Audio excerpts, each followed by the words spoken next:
વિદ્યાર્થી મિત્રો, આજે વાત કરવી છે ધોરણ 6 અને વિષય સામાજિક વિજ્ઞાનના ચેપ્ટર નંબર 6 મૌર્ય યુગ, ચંદ્રગુપ્ત અને સમ્રાટ અશોક. તો મૌર્ય યુગ દરમિયાન જે રાજાઓ થઈ ગયા છે તે પાઠના આપણે સ્વાધ્યાયનું સંપૂર્ણ સમજૂતી સાથે સોલ્યુશન મેળવીશું. એ પહેલાં ચેનલની અંદર પ્રથમ વખત આવ્યા છો તો વિદ્યાર્થી મિત્રો ચેનલને ખાસ સબસ્ક્રાઇબ કરી દેવી. વિદ્યાર્થી મિત્રો, આપણે જોઈશું પાઠ નંબર 6 મૌર્ય યુગ, ચંદ્રગુપ્ત અને સમ્રાટ અશોકના પ્રશ્ન નંબર 1. નીચે દરેક પ્રશ્નોના ઉત્તર માટે આપેલા વિકલ્પમાંથી સાચો વિકલ્પ પસંદ કરીને જવાબ લખવાનો છે. પ્રશ્ન નંબર 1. ચંદ્રગુપ્તની તમામ સિદ્ધિઓમાં તેમના કયા ગુરુના માર્ગદર્શન ઘણો મહત્વનો ભાગ ભજવ્યો હતો? તો સાચો જવાબ આવશે સી, ગુરુ ચાણક્યના.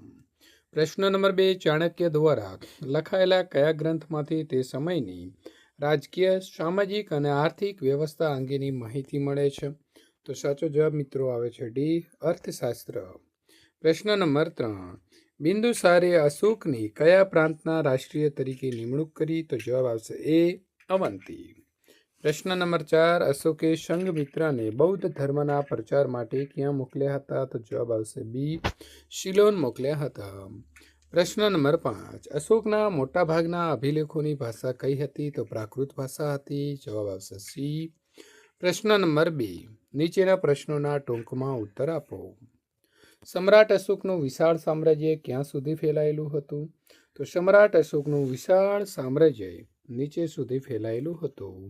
વાયવ્ય સરહદે કંદહાર અને પેશાવર, ઉત્તરની અંદર નેપાલ, દક્ષિણે મૈસૂર એટલે કે હાલનું કર્ણાટક છે ત્યાં સુધી, પશ્ચિમની અંદર ગુજરાત અને સૌરાષ્ટ્ર અને પૂર્વની અંદર મગધ તેમજ કલિંગ હાલનું ઓડિશા સુધી ફેલાયેલું હતું. પ્રશ્ન નંબર 2. સેલ્યુકસ નિકેતર સાથેના યુદ્ધ બાદ કયા પરિણામો આવ્યા? તો સેલ્યુકસ નિકેતર સાથેના યુદ્ધ બાદ ચંદ્રગુપ્તને વિજય મળતા 4 પ્રદેશો મળ્યા. ચંદ્રગુપ્તની બહાદુરી જોઈને સેલ્યુકસ નિકેતરે પોતાના પુત્રી હેલેનાના તેની સાથે પરણાવી. સેલ્યુકસે પોતાનો રાજદૂત ચંદ્રગુપ્તના દરબારમાં મોકલ્યો. સેલ્યુકસ સાથે યુદ્ધ બાદ ભારત અને ગ્રીક વચ્ચેના રાજદ્વારી સંબંધો વિકસ્યા હતા. મૌર્ય સામ્રાજ્યને વહીવટી સરળતા ખાતર કેટલા વિભાગમાં વહેંચવામાં આવ્યું હતું? તો મૌર્ય સામ્રાજ્યને વહીવટી સરળતા ખાતર 3 વિભાગોની અંદર વહેંચવામાં આવ્યું હતું. અશોકે ગૌતમ બુદ્ધના કયા કયા સિદ્ધાંતોના પ્રચાર ઉપર ભાર મૂક્યો? તો અશોકે ગૌતમ બુદ્ધના પ્રેમ, દયા, કરુણા, અહિંસા, સદાચાર, અનુકંપા વગેરે સિદ્ધાંતોના પ્રચાર ઉપર ભાર મૂક્યો. પ્રશ્ન નંબર 5. રાષ્ટ્રીય તરીકે નિમાયેલા અધિકારોના કાર્ય જણાવો. તો રાષ્ટ્રીય તરીકે જે નિમાયેલો અધિકારી હતો તેના કાર્ય આ પ્રમાણે છે. સમગ્ર પ્રાંતમાં શાંતિની વ્યવસ્થાની જાળવણી કરવી, કરવેરા ઉઘરાવવા, રાજાના આદેશોનું પાલન કરાવવું, પ્રાંતમાં બનતા બનાવોથી સમ્રાટ એટલે કે કેન્દ્રને સતત વાકેફ કરતા રહેવું. પ્રશ્ન નંબર 3. નીચે આપેલા વિધાનો ખરા છે કે ખોટા તે જણાવવું.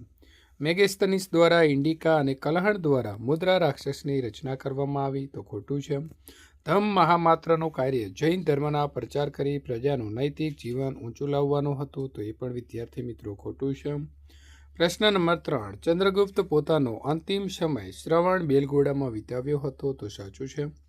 બિંદુસારના સમયની અંદર મગધ મૌર્ય સામ્રાજ્યની અંદરથી સ્વતંત્ર થઈ ગયું હતું? તો ખોટું. અશોકે ઉપગુપ્તના આદેશને અનુસરીને બૌદ્ધ ધર્મ અંગીકાર કર્યો? તો બિલકુલ સાચું છે. વિદ્યાર્થી મિત્રો, આ પ્રકારે દ્વિતીય સત્રના તમામ પાઠોનું સોલ્યુશન મેળવવા માટે નીચે ડિસ્ક્રિપ્શનની અંદર આપેલી જે લિંક છે તેના ઉપર ક્લિક કરી સોલ્યુશન મેળવી શકો છો.